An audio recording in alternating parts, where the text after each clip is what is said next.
Հարցս ուղղում եմ կառավարության ղեկավարին, ակնկալելով առանց խուսանավումների եւ առանց մանևրելու պատասխան, ամփոփելով այս իշխանության պաշտոնավարման 3 տարիները, մենք ունենք հետեւյալ պատկերը. Պարտված պետություն, հազարավոր զոհեր, Արցախից Հայաստան տեղափոխված շուրջ 40,000 ընտանիքներ, որոնք ունեն սոցիալական լուրջ խնդիրներ, տնտեսական կոլապս, վերջին 11 ամիսների ընթացքում շուրջ 7,5% հնայի անկում, ներդրումների զրոյական մակարդակ, համավարակի դեմ պայքարի գործընթացի ձախողում, հազարավոր զոհեր դրա արդյունքում եւ նաեւ հանրապետությունում ձևավորված միմյանց հանդեպ թշնամանքի մթնոլորտ։ Այս ամենից պարզ է դառնում մեկ բան, որ այս իշխանությունը վարչապետի գլխավորությամբ պարզապես չի կարող լինել մեր հանրապետության ֆիզիկական, տնտեսական, սոցիալական, բարոյահոգեբանական անվտանգության երաշխավորը։ Այսօր, երբ յուրաքանչյուր օր մեր երկրի սահմանային բնագծերը GPS-ով փոխվում են, որպես կանոն ի նպաստ բացառապես Ադրբեջանի, մենք շարունակում ենք ստանալ բազմաթիվ ահազանգեր նաև Տիգրանաշեն համայնքի բնակիչներից, որը առավելապես հայտնի է որպես Քյարքի, եւ այսօր ես ուզում եմ, որպեսզի այս ամբիոնից վարչապետը ասի բաց տեքստով. Արդյոք Տիգրանաշենին չի սպառնում նույն ճակատագիրը, որը որ բաժին հասավ Շուռնուխ եւ Որոտան համայնքներին եւ ընդհանրապես որևէ այլ բնակավայրի, որ մարզում էլ որ դա գտնվելու լինի։ Խնդրում եմ, որպեսզի այս ամբիոնից դուք հայտարարեք, արդյոք այս իշխանությունը տալիս է այդ երաշխիքները։ Շնորհակալ եմ հարցի համար։ Գիտեք, ես ստիպված եմ ասել, որ երբեմն տպավորություն է ստեղծվում, որ ասվում են բաներ, որոնց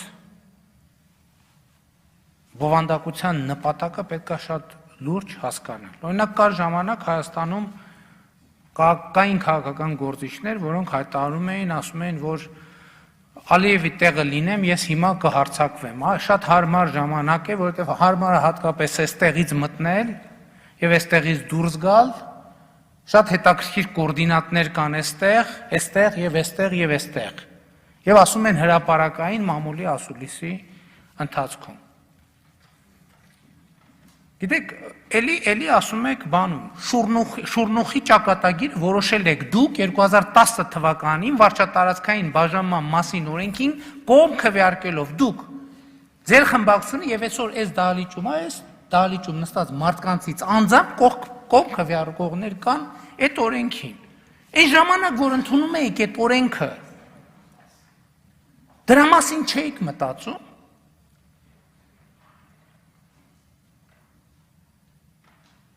Ընդհանուր առմամբ կարող եմ արձանագրել հետևյալը,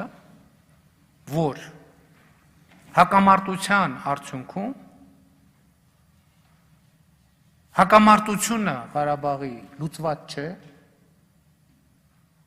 եւ հակամարտության արդյունքում առաջացած կան բազմաթիվ հարցեր, որոնք լուծված չեն։ Մենք էլ ունենք այդպիսի օրակարգ եւ այդ օրակարգը քննարկում ենք։ Ես ուզում եմ հասկանամ, ինչու անընդհատ, ինչու օրինակ, այս ամբիոնից որևէ մեկը չի բարձրացնում, բա Արցվաշեն գյուղի հետ ինչ ալնել օրինակ։ Օրինակ ինչի՞ չեք հարցնում, Արցվաշեն գյուղի հետ ինչ ա լինելու։ Մոռացել ենք բոլորս Արցվաշեն գյուղի հետ ինչ ա լինելու։ Կամ էլի եմ ասում, հերիք ասեք Շուռնուխ, դուք եք որոշել, որ Շուռնուխից են կողմ, ճանապարհից են կողմ, կամ չգիտեմ ինչից են կողմ Ադրբեջանի, բա որ կողմ էիք քվեարկում, այն ժամանակ չէիք մտածում, բայց չքվեարկեիք կողմ, ասեին չէ Շուռնուխից են կողմ, Հորադիս համայնքն է։ Մենք էլ այսօր կգայինք կասեինք գրեք Շուռնուխից են կողմ Լեռնային Ղարաբաղի Հանրապետությունն է։ Չգրեիք Շուռնուխից են կողմ Ադրբեջանի Հանրապետությունն է ու կողմ չքվեարկեիք։ Իսկ ընդհանուր առմամբ ուզում եմ ձեր ուշադրությունը հրավիրել այն փաստի վրա, որ Հայաստանի Հանրապետությունը, ինչպես Վրաստանի Հանրապետության հետ, այնպես էլ Ադրբեջանի հետ չի արել սահմանների դեմարկացիա եւ դելիմիտացիա, եւ այն իրավական մոտավորապես հիմքերով, ինչ որոշվել է Հայաստանի եւ Վրաստանի սահմանը, նույն սկզբունքով որոշվել է կոնկրետ ձեր ասած հատվածում Հայաստանի եւ Ադրբեջանի սահմանը, մնացածը դելիմիտացիա եւ դեմարկացիա հարցեր են։ Օրինակ նույն ձեր ասած Տավուշի մարզում կամ Սյունիքի մարզում, Վայոց ձորի մարզում, օրինակ կան հայկական տարածքներ, որոնք մինչև այսօր գտնվում են ադրբեջանական Արարատի մարզում կան տարածքներ, որոնք մինչև այսօր գտնվում են ադրբեջանական վերահսկողության ներքո։ Ինչի՞ այդ հարցերը չեք բարձրացնում։ Այսինքն ես ուզում եմ հասկանամ, մեր քաղաքական միտքը սնվում է բացառապես ադրբեջանական լրատվամիջոցներից, մեր ընդդիմությունը սնվում է բացարձակապես Ադրբեջանի խոսույթից, Տավուշի մարզում կան բազմաթիվ հայկական տարածքներ, որոնք մինչև այսօր գտնվում են Ադրբեջանի վերահսկողության ներքո։ Ինչի՞ չեք օրինակ կառավարության առաջ դնում հարց, ինչի՞ չեք գնում այդ տարածքների վերադարձի հարցը բարձրացնում։ Արձագանք։ Նախ սկսենք նրանից, որ ընդդիմությունը բացարձակապես ի տարբերություն իշխանության շատ ու շատ ներկայացուցիչների ոչ ադրբեջանական լրատվամիջոցներից է սնվում եւ ոչ էլ գաղափարական նրանց այսպես եզրույթներն է քննարկման այսպես բովանդակային դաշտ բերում, ինչը չեմ կարող ասել բնականաբար իշխանության շատ ներկայացուցիչների մասին։ Ինչ վերաբերվում է նույն Շուրնուխի հետ կապված, ես իհարկե հասկանում եմ, որ մանիպուլյացիաների միջոցով շատ հեշտորեն հնարավոր է հանրային տրամադրությունները շեղել, սակայն դուք ամենայն դեպս որպես լինելով նախկինում падգամավոր, պետք է որ շատ լավ իմանայիք, որ նույն ձեր մատնանշած վարչատարածքային բաժանումների օրենքով որևէ կերպ չեն ամրագրվել պետական սահմանները։ Սա այս մասով։ Եվ ամենավերջին հերթին, հաշվի առնելով, որ դուք կրկին անգամ որևէ հստակ պատասխան չտվեցիք կոնկրետ Տիգրանաշենի ճակատագրի հետ կապված իմ հարցին, իսկ ինչ վերաբերվում է, որ ընդդիմությունը պարբերաբար դրանք հնչեցնում է, որովհետև ձեր եւ Ալիևի միջև ձեռք բերված բանավոր պայմանավորվածություններից այլևս մենք չգիտենք, թե ինչ կարելի է սպասել, եւ հանրագումարի բերելով այս ամեն ինչը, չեք կարծում արդյոք, որ իսկապես դուք եւ ձեր ղեկավարած քաղաքական թիմը սպառել եք ձեզ եւ պետք է հեռանաք։ Լավ, շատ լավ, սպառել ենք մեզ, մենք ձեզ ասում ենք եկեք գնանք արտահերթ խորհրդարանական ընտրություններ անենք, տեսնենք ով է սպառել։ Լավ, սպառել ենք, բայց դուք եք որոշելու սպառել ենք, թե չենք սպառել։ Մենք ասում ենք դուք չեք որոշում, մենք էլ չենք որոշում, թող որոշի ժողովուրդը։ Հետո էլ ասում են, բա ինչի ձեր խմբակցությունում բան, եթե վստահության, չգիտեմ, ինչ հարց ունեք, եթե մեր խմբակցության հետ ամեն ինչ կախված, իրանց հետ կքննարկենք, ձեզ հետ ինչ ենք քննարկում։ Մենք ձեզ ուրիշ բան ենք ասում ենք եկեք, որպեսզի չասեք, այ իշխանությունը ինքը որոշեց ժամկետները, ասում ենք եկեք նստենք իրար հետ որոշենք ժամկետները։ Երկրորդ ընտրական օրենսգիրքը դուք որ մերժեցիք, այո մենք գնացինք իմ քայլը խմբակցության շրջանակում քննարկեցինք, որ որոշեցինք, որ ռեյտինգային վարկանշային ընտրակարգը պետք է մեր ընտրական օրենսգրքից հանել։ Հիմա դուք կասեք, վայ, այդ ո՞նց եք բա առանց մեզ որոշել։ Բա դուք ասացիք, չէ, մեզ հետաքրքիր չի այդ թեման։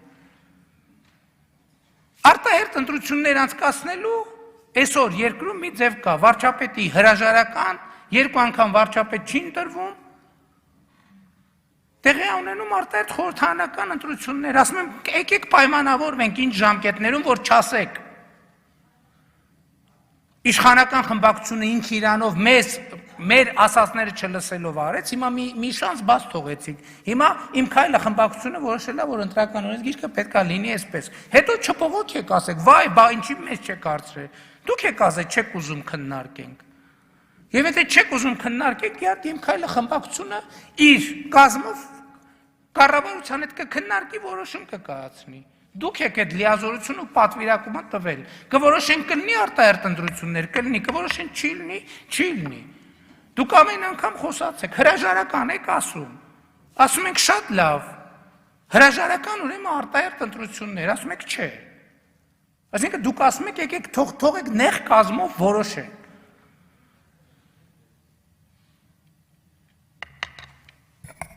դուք ավելի լավա ձեր քաղաքական խոսույթի մասին մտածեք, ժողովրդի հասցեին ամենավերջին բառերն եք ասում, հիմա դուք ում դեմ եք կառավարության թե ժողովրդի, մեծ հավանականությամբ երկուսի, որովհետև այս կառավարությանը ընտրել է ժողովուրդը, դուք ասում եք չէ, ժողովուրդը թող չընտրի կառավարություն, թող մենք գնանք վրանում նստենք, որոշենք թե ով է Հայաստանի Հանրապետության կառավարությունում, վրանով չեն որոշում,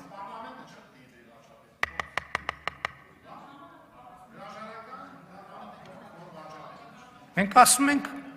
պարլամենտը վարչապետին ընտրել է արդեն, եթե դուք ասում եք եկեք ժողովրդին գնանք հարցնենք,